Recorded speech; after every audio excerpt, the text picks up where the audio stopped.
What is up? Thank you for coming to my channel, Prison POV.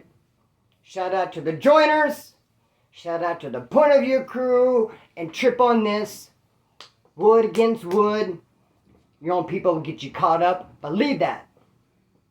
Especially if you're a youngster. You haven't done much time. You're not real hip to the politics. You'll get caught up hella quick. That's why they came up with the tagline, make a wood, don't break a wood. Because it was happening over and over again that older homeboys would do something foul, would do something scantless, and just push off on one of the youngsters. And when confronted, one of those youngsters would stammer and stutter, and they would end up getting rolled up and sent out of there. It's dirty, bro. It's a dirty game. It's way out of line.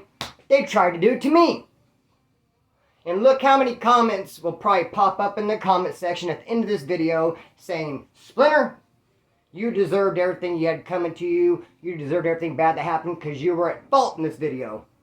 The story you're telling, oh no, you're in the wrong. There'll be comments like that. I can't do nothing right. Some of these people.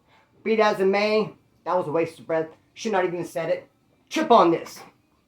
I'm in Kern County Jail. Male minimum.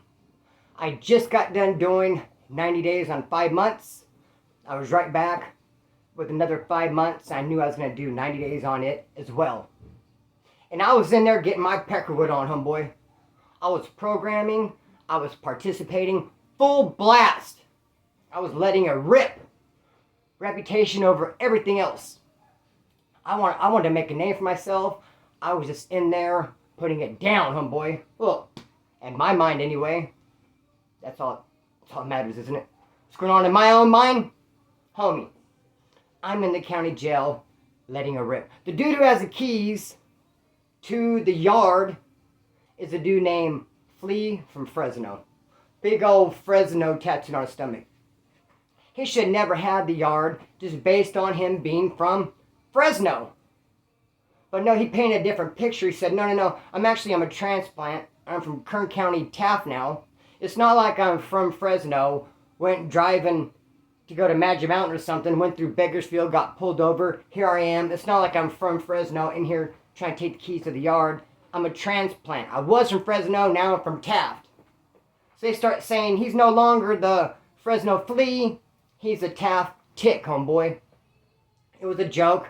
He is a joke. In hindsight, not even in hindsight, homeboy, right there, right in front of your face. Be that as it may, this dude has the yard, bro. Now, I would do anything I could to assist him. Seeing how he had the yard, and I was trying to be a good wood, a frontline soldier, and that's what you do. I would assist the key holder at every opportunity and be glad to do it. Now, one of the main ways I'd assist Flea, and actually the only way, come to think of it, would be getting things to dorm 7. Because I lived in dorm 8. Flea lived in dorm 9. And so all day long, and even throughout the night, Flea would have me take stuff from 9 to 7. Hey, Splinter, come here, homeboy. Hey, take this over to a 7 real quick. Hand me either a syringe, weapon stock, kites, or maybe something stupid. Shot of coffee, soup, whatever the case may be. Call me out by name. And I liked it, homeboy. I was kind of like, when he called me out, hey, Splinter. Or he'd send someone for me. I'd be inside the dorm. Someone would come in, hey, Splinter, Flea wants you. And I'd go out there, hey, what's up, bro? Yeah, hey, send this over to 7. I used to thought that made me look so cool. But actually, no, there's nothing cool about being someone's runner. But at the time, like I said, in my mind, homeboy, I'm shining. Because the dude who has the yard, he's asking for me if I could do him a favor. Now, he just knew I was freaking dumb enough to do it. Splinter, get this over to 7. So all day long, I am taking stuff for him. A lot of times, even verbals. Hey, Splinter, come here. Hey, tell dude over there. And I loved giving the verbals because it kind of felt like I was in on this secret, homeboy. I kind of felt like I was in on a confidential conversation. something so high power and so touching, delicate, can't even put on paper, or something that has to be told so quickly, let's just give it a verbal. Send Splinter over there with that verbal. He'll get it there. Bro, I loved it. Hey, Splinter, come here real quick. What's up? What's up? What can I do for you? Get this a 7. I was about it. One day, though. Before I say that, let me say this. One of the main ways people are bringing in, introducing narcotics to the institution was outside work crews. The farm, Kern County Jail, Lerdo, the Mel Minimum, outside work crews, bro. The yard was, I don't want to say it was flooded, homeboy, but we had everything.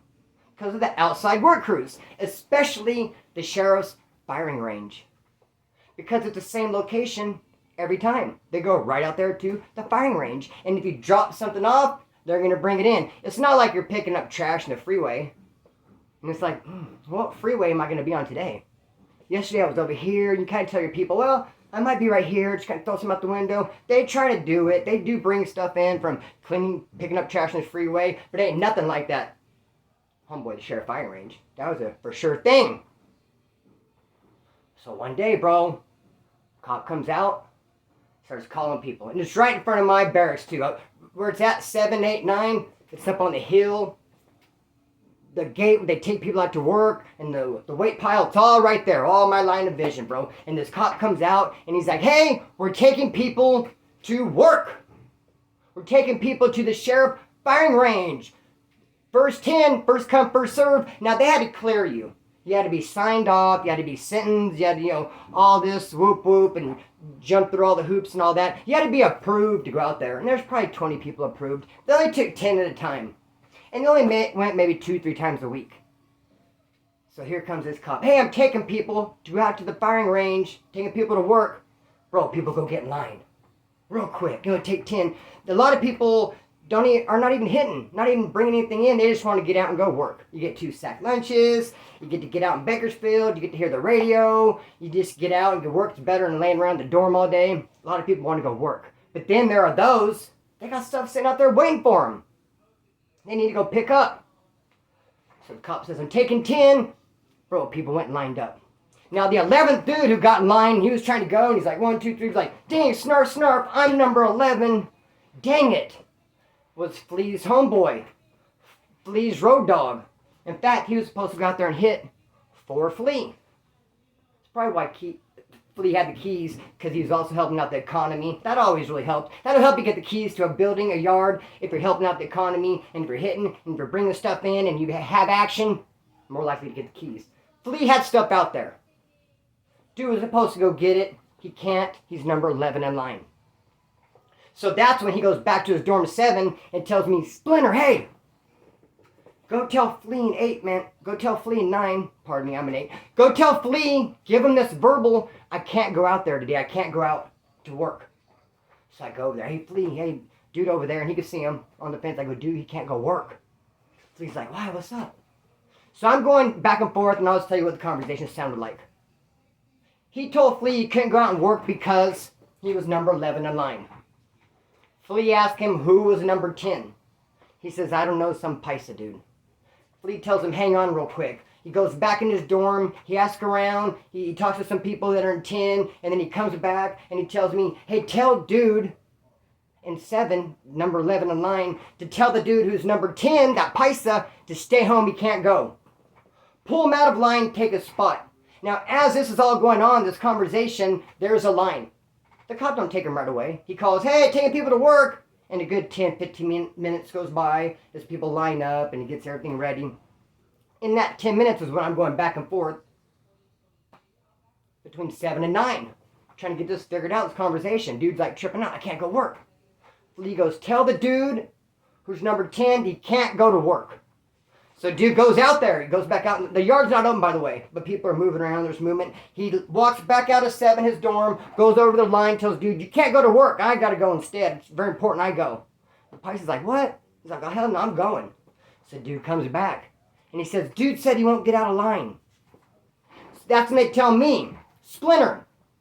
I guess I was just dumb enough to do it. I mean, hindsight, why didn't he go? But he said, Splinter, go tell that dude that he has to get out of line. Bro, and I felt 10 foot tall and bulletproof that they trusting me with such a job, bro. They wanted me to relay that. They wanted me to straight up and go, pull the dude out of line for the dude who has the keys to the yard. I'm really doing big things. I'm really moving, shaking and moving. Splinter, go tell him he can't go. Tell him that we talked to Junior. Junior's one of the main dudes, has the keys for the Southsider. Tell him Junior said. So I go over with you and I say, hey man, you can't go to work, bro. You can't go, you have to step back and go next time. Junior said. He's like, oh man, he's pissed off. He's like, oh, well, why? Because dude has to go out there, man, don't trip, go next time. So dude's like, damn, number 10's like, oh, damn it. And then dude who was 11 is now 10, got in line. And the cop took them all and they left to go out to the outside work crew. And the dude who was 10, but now he's 11, walking back to his dorm, snarf, snarf. Mad about it. So he goes back to his dorm and he starts talking to his homeboys. They're like, I thought you were going to go to work today. He's like, I couldn't, man. I was in line. I was supposed to go. But the gabachos pulled me out. I don't know what the white dude said I couldn't go. And that started pissing people off. Like, what do you mean? This Pisa saying, I don't know. The Woods came over and told me I couldn't go. You ain't out of line. Said they had to go. It was more important for them to go instead of me. And then they said, Junior even said. And so it started getting a buzz and it turned into something. Homie, she hit the fan like that. It turned into a big old thing right away. Why did the Woods tell this Pisey he couldn't go to work? Why is he not going to work just so some Wood can go to work? What's up with this? We got to get to the bottom of this. I know this is brewing. I don't really care. Hey, don't kill the messenger. I went about my business. I went back in the dorm. I'm watching some TV. I'm just drinking some coffee. And it's about that time, 3 big-ass Pisces and the dude who was number 10 come in my dorm. Straight drunk driving, they call it. Yard's closed. They don't care. They're walking the yard, going dorm to dorm anyway. Come walking in my dorm, straight up to me. Hey, dude, why'd you say dude couldn't go to the work? Why'd you pull him out of line? I said, no, it wasn't me. I tried to pass the message. I said, I don't really know why. I know the dude who ended up being 11, the guy who took your friend's place, I guess he had to go. He really needed to be out there for some reason. And so I guess they talked, and I guess, well, it came from Junior. That's what I heard. And they're like, no, we talked to Junior. Junior said he didn't say nothing. As soon as they said that to me, I was like, gulp. I knew, bro. I knew I'd been had. I knew it was all bad. I knew I was a straight up getting set up to be the sucker in this one, bro. I was like, Junior said he didn't say that? Yeah, I was like, we're Junior about fleeing. Like, no. They're saying they don't know what you're talking about. No one knows what you're talking about. When you came and told dude he can't go to work, they're saying you made that call. It's you. No one's saying they told you to do anything. And when they're confronted, they're denying it. It's on you. And bro, I couldn't believe my ears, homeboy. I knew that I had the whole yard against me. I just couldn't believe it. I was, and they like, okay, look, we're going to put this on pause right now. But when the yard opens, go right there to that tree, to the picnic bench, in between barracks 6 and 7, we're going to have a junta. We're all going to be up there. We're going to get to the bottom of it. Cool. And when they left my dorm, I sat there like this, and I was more nervous than a long-tailed cat in a room full of rocking chairs. I just couldn't believe how I got myself in this position. I even walked out there, dude, and told dude straight face to face, you can't go. Gave him a verbal this had been given to me. Dude, pound him. That's what I think of verbals. I never did a verbal after that, I'll tell you that much. Bro, I was nervous and I was tripping. I just knew I was about to get smashed. How am I going to get out of it? My word against theirs. Junior and Flea are both saying they're both in on it. Bro, I don't know, homie. But when the yard opened, I went up there by that tree, by the bench, and there was just 2 white boys there, me and Flea. And there was probably 20 Southsiders and 20 Pisces. It was one big junta, and they're just like, what's up?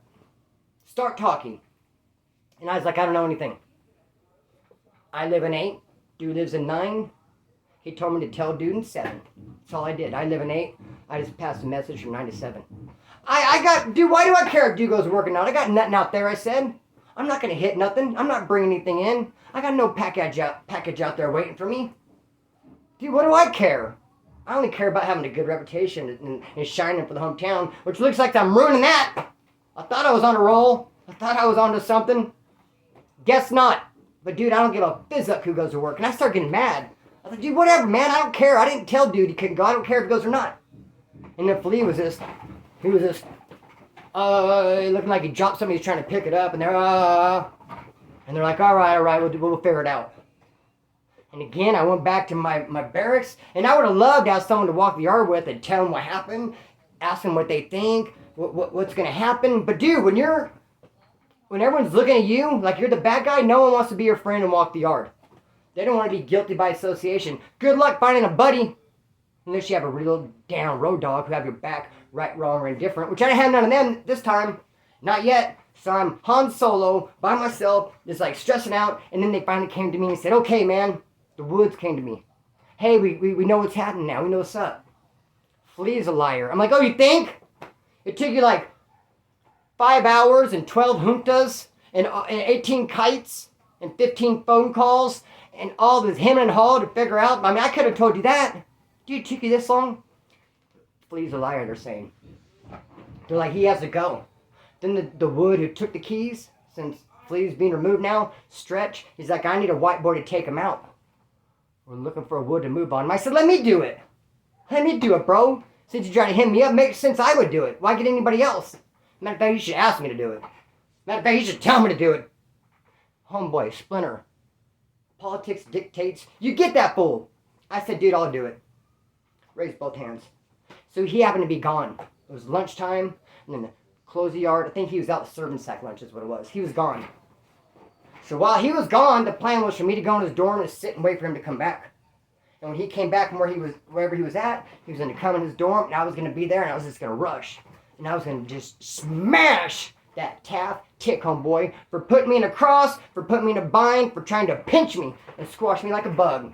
No, you're the bug, homie. And you know what that fool did? He rolled it up. He came on the yard. He knew he was bad news. He went to the duty office, said, I can't be here. They rolled him out the yard, put him into a GP dorm. They put him in, what'd I say? They put him in a GP dorm over there in pre-trial. General population. He had his ass packed with garga, coke, weed, all kinds of stuff. Just packed, homeboy. He had a big old claw bow, like he's just been saving it for vacation. He took it all over there with him. Everyone's being real cool. Oh, he's made up a lie about why he was there. He didn't say he got rolled up. He didn't say nothing about the drama he'd caused out there. He just, oh, someone told on me, someone dropped a kite, said I'm too hardcore for the yard. Here I am. Oh, is that right, Flea? Oh, that's cool. And they end up smashing him as soon as he shit out the clavo. They're just waiting on that. They don't have to go in there and grab it, and they sure don't want him leaving with it. At the end of the day, he got smashed. Worse than that, he got his clavo took. And brother, your own people will get you. Trust and believe that. I'm going to cut the string and let it fly. Peace.